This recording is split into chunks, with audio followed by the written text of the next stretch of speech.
Dans cette vidéo, Nathalie Niam essaie de décortiquer, essaie de faire une analyse sur tous les pays qui essaient de se rapprocher de l'AES. Les amis, écoutez jusqu'à la fin. Et à la fin, vous allez me mettre vos avis dans les commentaires.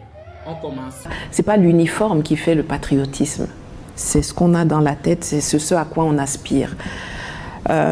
Parlant de la Guinée, on va quand même reconnaître je crois qu'il n'était plus colonel, maintenant il est général. D'accord.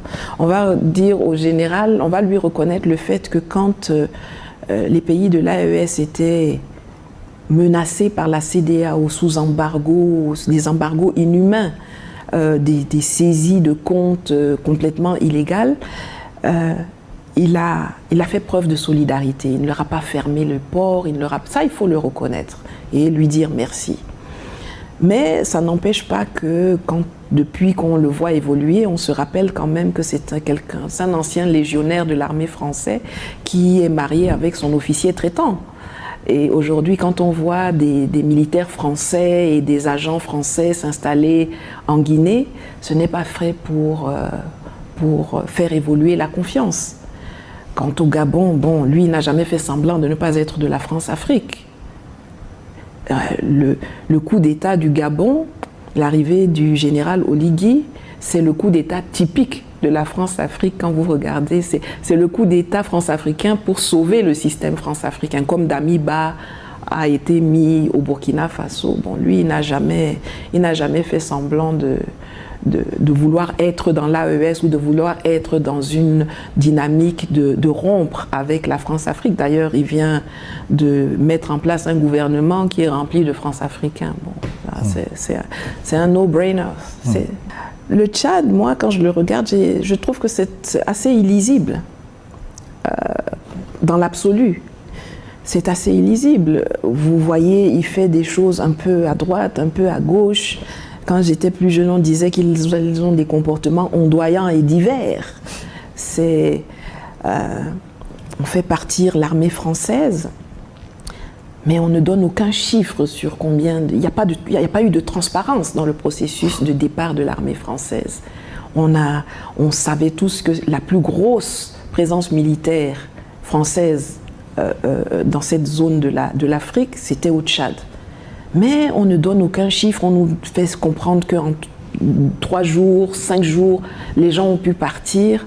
Et tout ça dans un contexte où Macron avait annoncé une invisibilisation, une stratégie d'invisibilisation.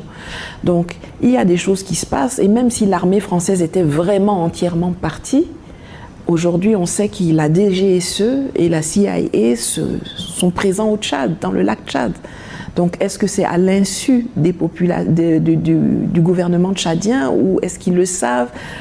Je pense qu'on est dans un état d'observation. Moi, je ne peux pas parler d'un positionnement du Tchad parce qu'un matin, il est là, l'après-midi, il est là. Je trouve ça très flou et j'observe avec attention en espérant que, quelque part, à un moment donné, il y aura une reconnaissance que on ne peut aller que de l'avant. On ne peut pas retourner dans la vieille France-Afrique de papa. Déjà, peut-être que le Togo est plus raisonnable que ses pairs, que les pays voisins, que le Togo sait que les peuples d'Afrique sont des peuples frères et qu'on ne peut pas punir des peuples frères pour faire plaisir à des intérêts étrangers.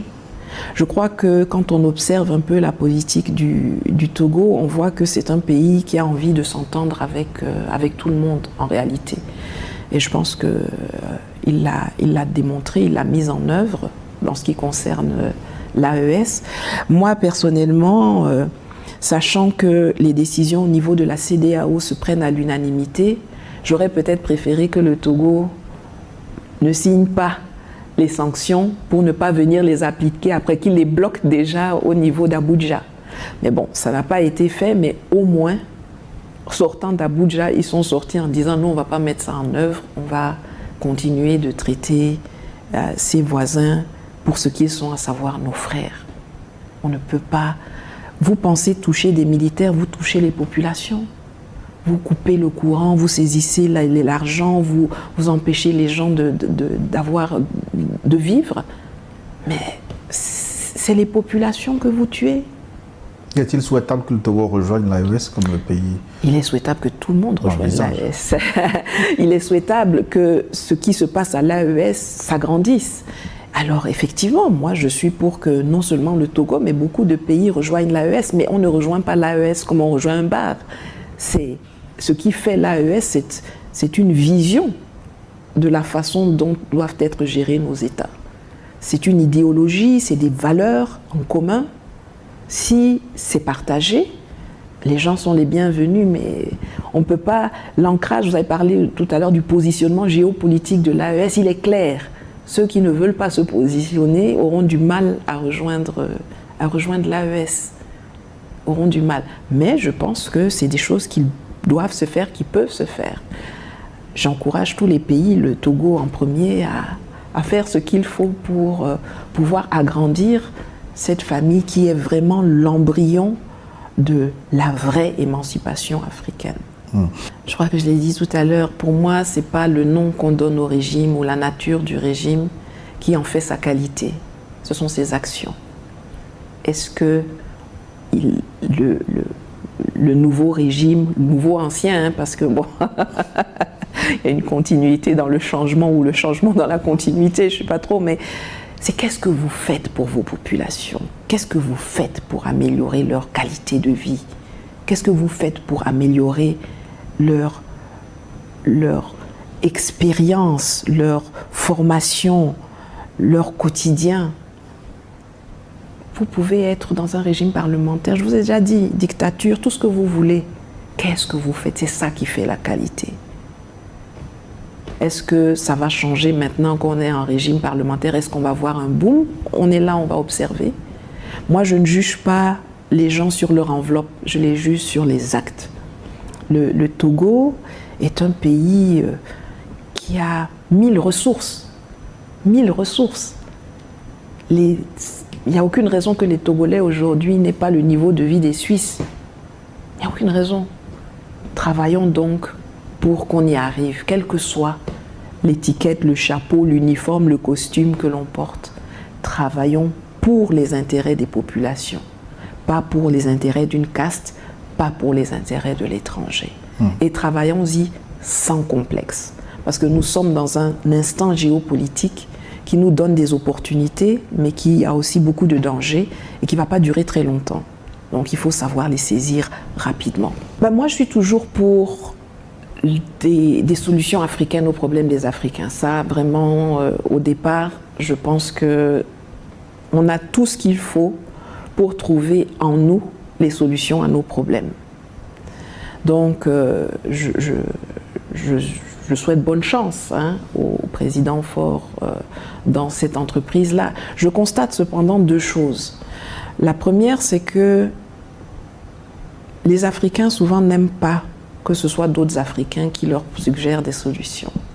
Moi, j'ai parlé dans une de mes émissions cette année d'une solution de co-développement pour la RDC. De prendre l'Ouganda, la RDC, le Kenya même, la Tanzanie, le Rwanda, de s'asseoir là et de dire comment est-ce qu'on peut co-développer cette région avec ce qui est là. Les gens s'énervaient sur ça. Je vois que quand c'est Washington qui convoque, on prend les gens, on les assoit là, on leur dit la même chose. Tout le monde dit « Ouh, super, on va travailler à ça ». Quand c'est au Qatar qu'on convoque, on va vite. Mais quand c'est les Africains qui proposent des solutions, on fait comme si c'est pas important, comme si c'est...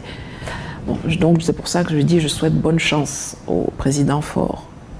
Je dois dire que la personne qui le met en mission, pour moi, est le problème. L'Union africaine? L'Union africaine est un organisme qu'il faut supprimer, toxique, qui a montré qu'il ne travaille pas pour les Africains, ni l'unité, ni les Africains, qui est un instrument dans la main des intérêts étrangers. Et donc, je suppose qu'on l'a envoyé en mission en espérant même qu'il échoue. Donc moi, je lui souhaite de réussir malgré le fait que ceux qui l'envoient en mission l'envoient pour échouer. Les amis, nous sommes à la fin